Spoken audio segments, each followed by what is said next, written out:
045 jurusan manajemen. Di sini saya akan membahas terkait kepemimpinan dan perilaku organisasi. Guys, kalian tahu gak sih, kunci keberhasilan dari setiap pemimpin itu adalah bagaimana cara mereka memimpin. Nah, berhasil atau tidaknya suatu organisasi untuk mencapai tujuan adalah bagaimana cara mereka memimpin. Nah, kalian tahu gak sih, cara mereka memimpin ini disebut dengan masa atau kepemimpinan. Untuk mengetahui lebih lanjut, ikutin terus yuk!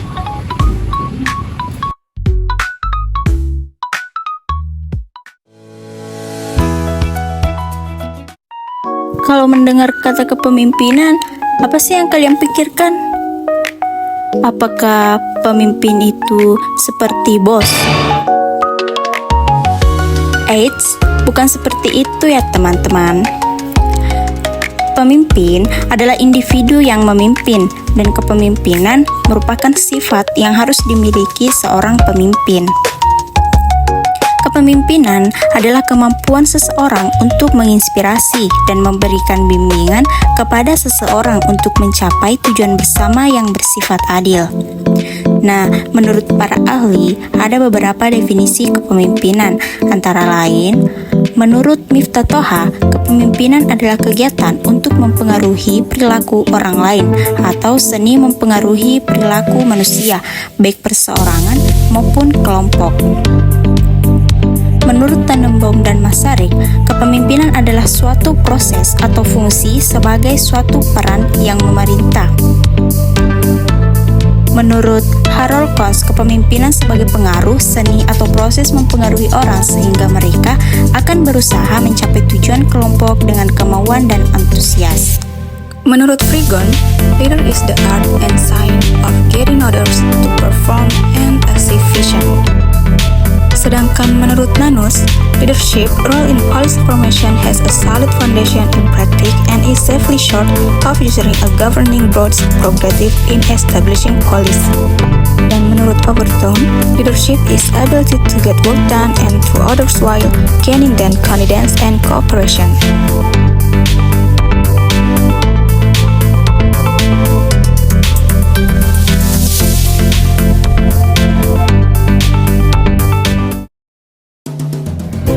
Tujuan kepemimpinan, yaitu yang pertama, membantu terciptanya suatu iklim sosial yang baik. Kedua, membantu kelompok dalam menetapkan prosedur-prosedur kerja. Yang ketiga, membantu kelompok untuk mengorganisasi diri. Yang keempat, mengambil keputusan bersama dengan kelompok. Yang kelima yaitu memberi kesempatan kepada kelompok untuk belajar dari pengalaman. Tugas dan peran pemimpin. Pemimpin bekerja dengan orang lain. Pemimpin menyeimbangkan pencapaian, tujuan, dan prioritas. Pemimpin harus berpikir secara analitis dan konseptual. Yang keempat yaitu manajer adalah seorang mediator. Pemimpin adalah politisi dan diplomat. Yang terakhir yaitu pemimpin harus dapat memecahkan masalah.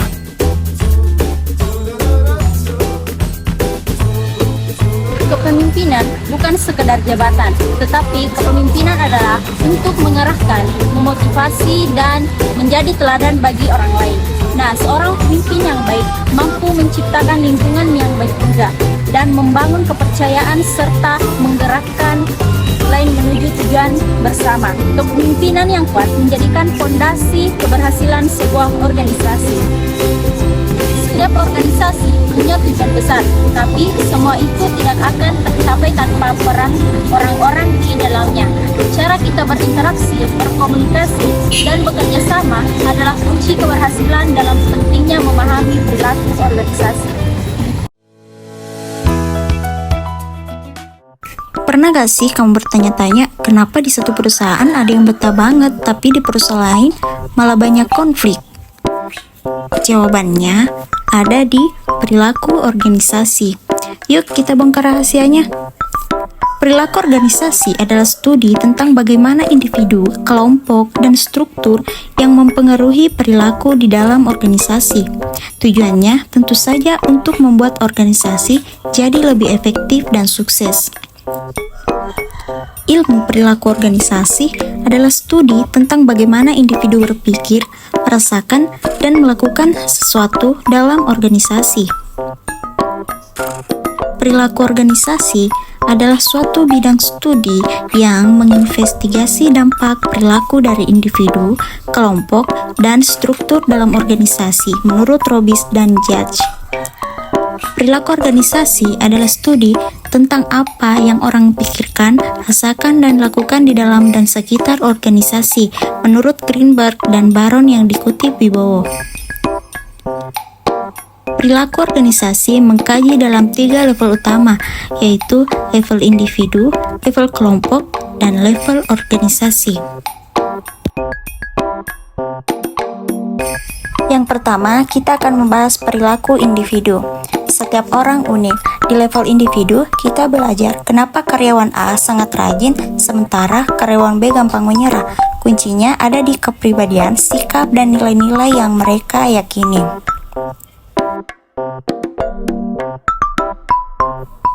Apa sih yang mendorong kita kerja keras? Ini adalah inti dari motivasi.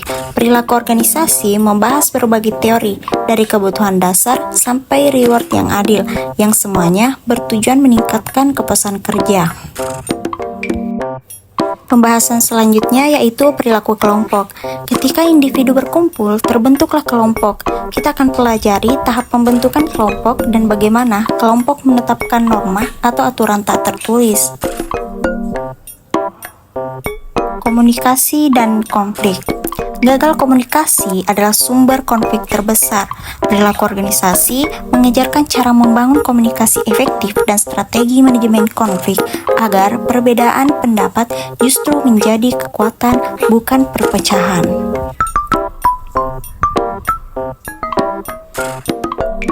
Siapa sih yang mengarahkan kelompok? Tentu saja pemimpin. Kita akan melihat berbagai gaya kepemimpinan. Ada yang bersifat otoriter dan ada yang demokratis. Dan mana yang paling cocok untuk situasi tim yang berbeda?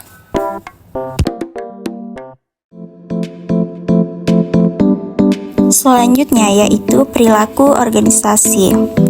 Organisasi butuh kerangka kerja, struktur menentukan pembagian kerja, wewenang, dan alur pelaporan. Struktur yang tepat akan membuat organisasi berjalan lebih efisien.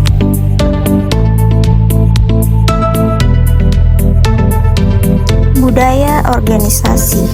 Budaya organisasi adalah kepribadian perusahaan, yaitu nilai-nilai dan asumsi bersama yang dipegang erat oleh semua anggota. Budaya organisasi yang kuat bisa menjadi pembeda antara perusahaan biasa dan perusahaan kelas dunia.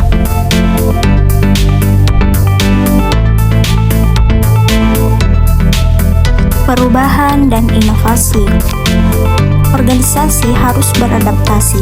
Perilaku organisasi juga membahas bagaimana mengelola perubahan organisasi secara efektif dan mendorong inovasi agar perusahaan tetap relevan di masa depan.